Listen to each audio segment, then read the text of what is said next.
بسبوسة المحلات هنعملها مع بعض النهاردة بطريقة حلوة قوي وكمان اقتصادية جدا، وأوعدك إنك هتعتمدي الطريقة دي في كل مرة هتعملي فيها البسبوسة. يلا بينا هندخل نشوف الفيديو بتاعنا وهنشوف عملناها ازاي وعملنا الشربات بتاعها ازاي، وإن شاء الله هتعمليه بعد كده ناجح جدا من غير ما يسكر معاكي. السلام عليكم ورحمة الله وبركاته، أهلا وسهلا بيكم في فيديو جديد من فيديوهات عائلة ميسو. النهاردة إن شاء الله هنعمل مع بعض البسبوسة. معايا نص كيلو دقيق سميد، تقدري تجيبيه من اي عطار عادي جدا. هاتي كيلو، بس تأكدي ان هو بيكون حبيبات كده، ما يكونش مخلط عليه دقيق عادي. ومعايا كوباية سكر، وهنضيف السكر على السميد بالطريقة دي كده. المكونات بتاعتنا سهلة قوي وبسيطة جدا، ومش هتاخد منك 5 دقايق، يعني مجرد بس هو وقت الفرن. لكن التكوين نفسه بتاع عجينة البسبوسة بسيط جدا. مجرد ان انتي هتحطي دقيق السميد عليه كوباية سكر وعليهم كوباية لبن وسمنة بلدي. هي دي مكونات البسبوسة بتاعتنا النهاردة، ولا هنحط جوز هند ولا هنحط بيكنج باودر ولا هنحط اي حاجة خالص. طبعا بسبوسة الاكياس بتبقى مختلفة، ان هي عليها كل حاجة، بس بتحطي عليها الزبادي مش اكتر من كده. انا هنا حطيت خلاص كوباية السكر على السميد، وحطيت كوباية لبن حليب، وحطيت 3 معالق من السمنة البلدي، وهبدأ اقلب البسبوسة بتاعتي. ومش هعجنها، خلي بالكم ما بنقلبهاش كتير. تمام. ومش عايزاها قوامها يكون سايل قوي علشان ما تشققش مني. فانا بس هقلبها كده ببعضها بحيث انها تتشرب السمنة وتتشرب السوائل اللي فيها. وخلاص على كده، وجبت صينية اهو.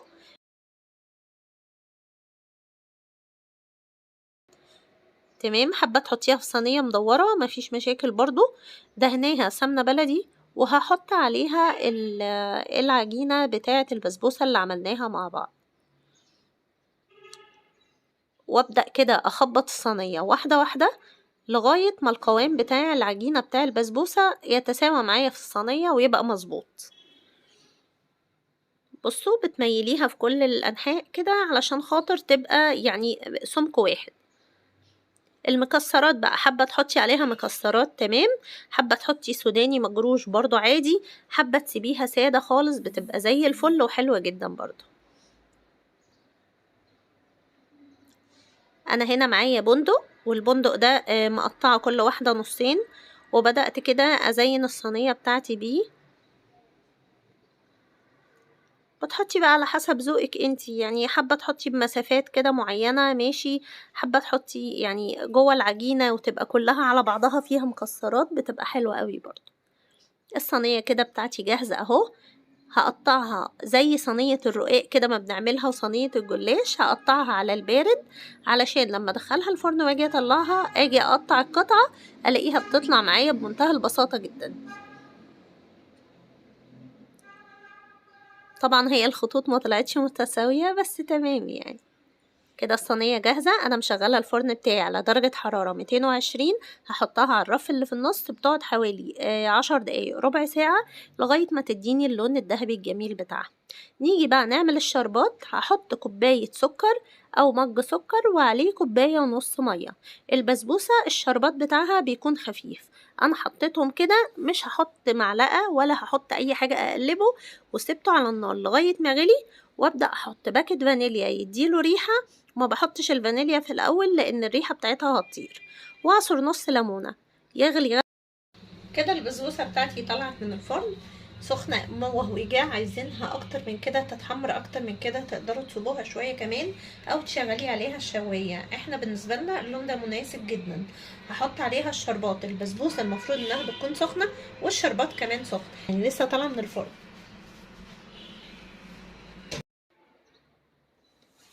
الشربات بتاع البسبوسة يا جماعة ما بيبقاش تقيل، يعني بيبقى خفيف شوية بحيث انه يطريها.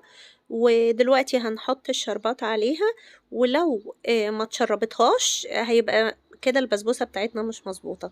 لكن لو البسبوسة اتشربت الشربات بسرعة هتلاقيها ممتازة جدا وناجحة جدا معاكي.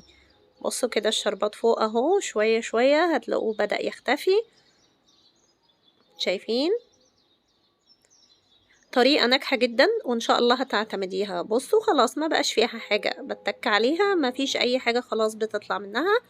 علشان تقطعي منها ضروري إنِّك تسيبيها تبرد جدًا، عشان تقدري تقطعي منها القطعة تطلع مضبوطة معاكِ ما تتبهدلش. طبعًا الولاد كنا قُمنا بالواجب كده في الحروف، بيحبوا الحروف فطلّعتها لهم، وطلّعت دي كده معاكم. يا رب بقى فيديو النهارده يكون عجبكم، وأرجع وأقول لِك لو عجبِك فيديو النهارده ما تنسيش تعملي لايك وسبسكرايب وتدوسي زر الجرس عشان يوصلِك كل جديد من عائلة ميسو. أترككم في رعاية الله وأمنه، واستنوني في فيديو جديد. مع السلامة.